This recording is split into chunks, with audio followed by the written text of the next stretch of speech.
Hello everyone! Welcome to my channel. So for today, ang content natin ay tungkol sa myoma. Pag-usapan natin kung ano nga ba ang dahilan, what are the causes of myoma, saan pwede mangyari ito, saan pwede makita, and ano yung mga prevention na pwede natin gawin. Mega love shoutout sa iyo, CC Kathico Circle. Thank you sa pag-request nitong content na ito. Sa mga hindi pa nakapag-subscribe, sana maisipan nyo i-subscribe kapag nagustuhan nyo itong content natin ngayon. So, I hope na samahan nyo po ako until the end of this video.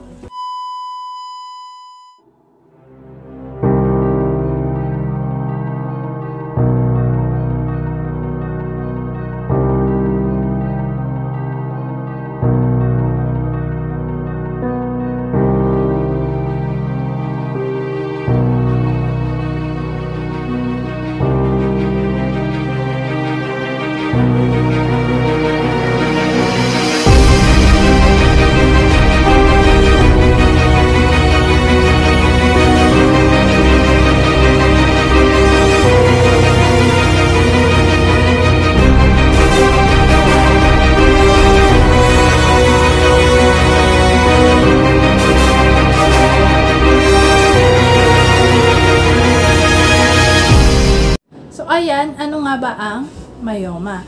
Sinasabi niya, another medical term for fibroids is leiomyoma or just myoma. Itong fibroids are muscular tumors that grow in the wall of the uterus. Doon sa uterus pala natin, sa bahay bata, ito lumalaki. Doon siya nagsisimula. The fibroids are almost always benign. Ang fibroids laging non-cancerous tumor. So, yung mga common na thinking ng mga kababaihan na kapag may myoma is cancerous na, hindi po yan tama. Non-cancerous po ang myoma. However, ito po ay tumor na tumutubo nga sa bahay bata pero benign. Fibroids can grow in the uterus. It can be single or it can be many of them. It can grow doon sa ating bahay bata. Pwedeng isa lang or pwedeng madami. And sinasabi that they can be as small as an apple seed. Yung buto ng apple, pwedeng ganoon daw kaliit ang ating fibroids or yung ating myoma. So, sa mga usual na mga pagkakataon, ito ay pwedeng lumaki. Nakakita ako ng ganito na myoma sa isang pasyente namin. Protruding na yung kanyang myoma sa vagina niya. Talagang lumabas na. Yun naman, for operation yun. Kasi kailangan tanggalin na.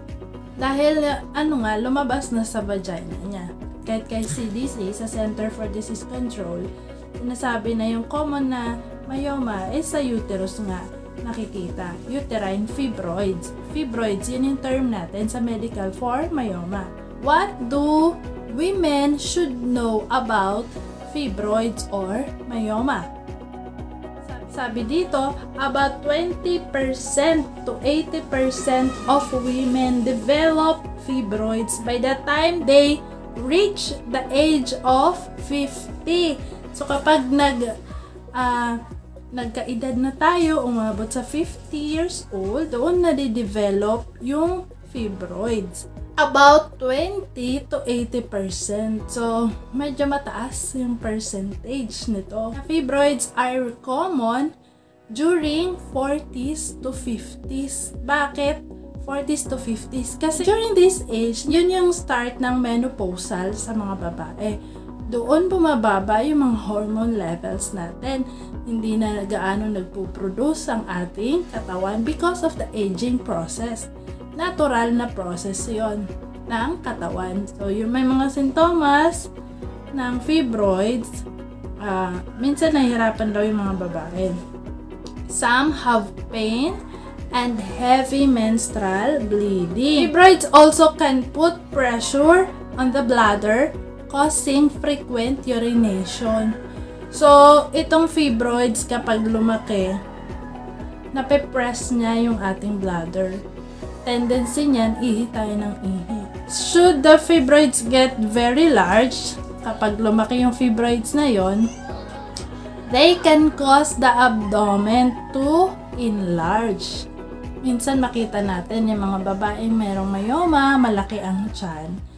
Kasi nga, malaki yung fibroids, nagkukos yan ng paglaki rin ng tiyan ng babae. Making a woman look pregnant. Sino yung mga pwedeng makakuha ng myoma or ng fibroids? Number 1 na factor, ito yung age.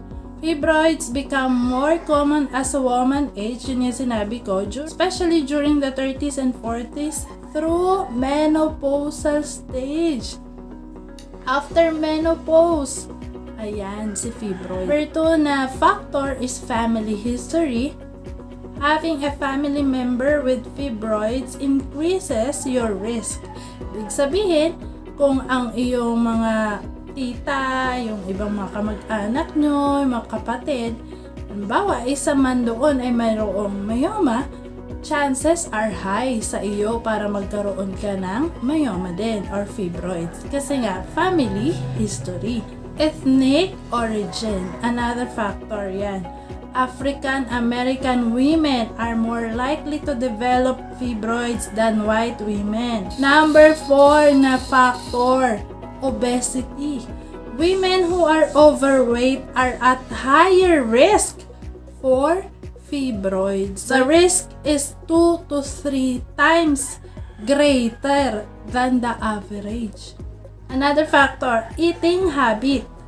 Eating a lot of red meat, yung mga beef and ham, is linked with a higher risk of fibroids. Eating plenty of green vegetables seems to protect women from developing fibroids. Tayo masyado sa meat, beef and ham. Nililink nila sa pagkakaroon ng myoma. So yung mga mahilig sa meat dyan, mga red meat, yan, i-control po natin yan. Sinasabi na ang mga babae na mahilig kumain ng mga gulay, green leafy vegetables, sinasabi na mapoprotektahan tayo against developing the fibroids. So ngayon, tingnan natin kung saan makikita or saan tumutubo itong mga fibroids or mga myoma. Most fibroids grow in the wall of the uterus. Isa lang ang ibig sabihin nun, talagang sa bahay bata or sa uterus siya tumutubo. Some fibroids grow in stalks that grow out from the surface of the uterus. What are the symptoms? Ito na tayo. Ano-ano mga sintomas ng pagkakaroon ng myoma or fibroids? Most fibroids do not cause any symptoms, but some women with fibroids can have. Meron tayong number 1, heavy bleeding, which can be heavy enough to cause anemia or painful periods. Feeling of fullness in the pelvic area or lower stomach area. Merong enlargement of the lower abdomen. Kasi nga, kapag lumalaki yung fibroids, nagkakos yan na pag-enlarge ng stomach natin. Merong frequent urination because may pressure doon sa bladder. Napupush na napupush, naiipit yung bladder. Tendency, mag-urinate tayo, ihi tayo ng ihi. Merong pain during sex and lower back pain. Meron din. Meron din complications during pregnancy and labor. Another signs and symptoms, reproductive problems such as infertility. Pero, napaka-rare daw po yan. So, ano nga ba talaga ang cause ni fibroids or ni myoma? No one knows for sure what causes the fibroids. Researchers think that more than one factor could play a role. These factors could be yung hormonal natin, pagdating sa menopausal stage natin, affected by estrogen and progesterone levels. Bumababa po yun kapag menopause na. Genetic, ayan nga, it runs in the family. So, mayroong family history. So, because no one knows for sure what causes the fibroids or myoma, we also don't know what causes them to grow or to shrink. We do not know that they are under hormonal control, both estrogen and progesterone. So, ang tanong, can myoma or fibroids turn into cancer? Ito ba ay pwedeng maging cancer?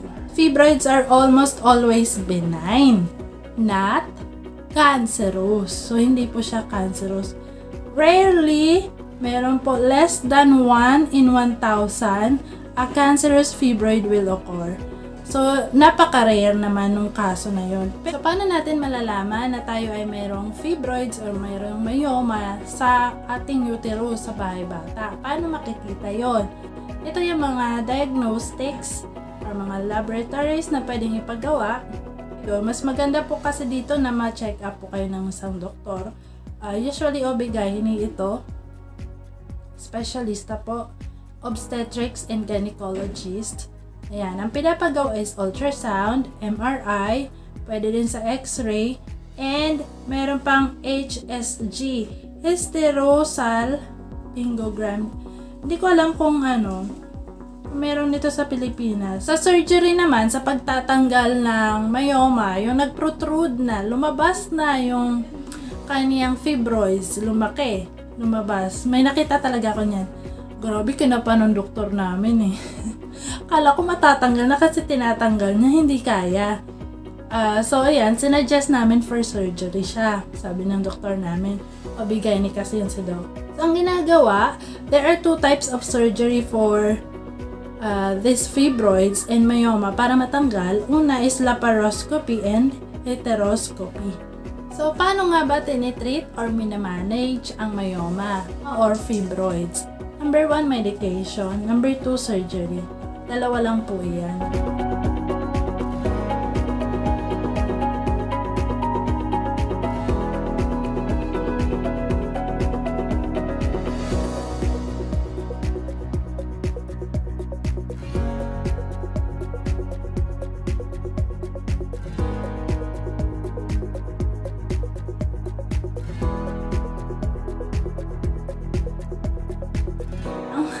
This ends our content today. I hope na meron po kayong natutunan ulit. And please do not forget to hit subscribe and hit the bell notification. So I'll see you again on my next content. Mag-ingat po tayong lahat kasi naka-lockdown, nakakatakot po ang Delta variant. Sinasabi na mas malakas, mas mabilis ang spread dito kay Delta variant. Kahit po tayo ay vaccinated na, fully vaccinated, it does not mean na hindi na tayo magkakaroon ng COVID. Meron pa din pong chances na tayo maka-acquire ng sakit na yon, however on a mild case lang. Ina-avoid yung critical and hospitalization na case. So the battle still here, kakapagod na, pero we have to continue. And please lang, sana sumunod ang lahat sa lahat ng protocols. I'll see you again. Ang haba na ng litanya ko. Bye-bye.